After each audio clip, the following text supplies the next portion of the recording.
Қазақтың ұлттық ойындары халқымыздың бай мұрасы, тәрбиенің қайнар көзі.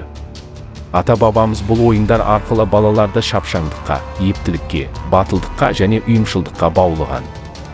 Ұлттық ойын ойнау денені шынықтырып қана қоймай, достықты нығайтады. Олай болса, қазақтың ұлттық ойын түрлерін бірге ойнаймыз. Саламатсыздар ма балалар? Балалар, бүгін біз сіздермен бірге жаяу көкпар ойынын ойнайтын боламыз. Жаяу көкпар ойыны көкпар ойынның тікелей баламасы. Көкпар ойынын білеміз бе?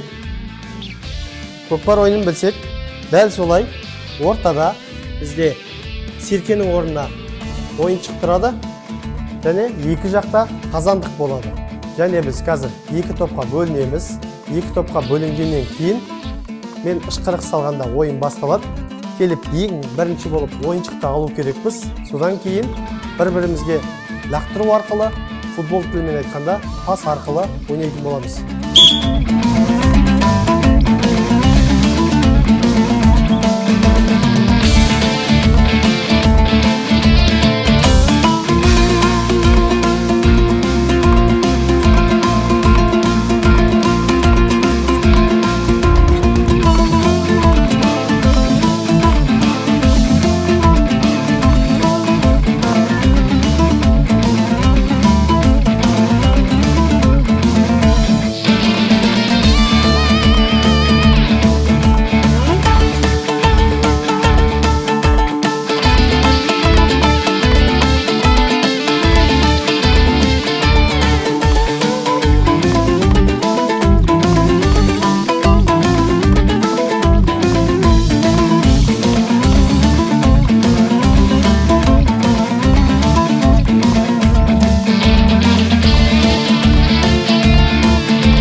Есеп 4-1.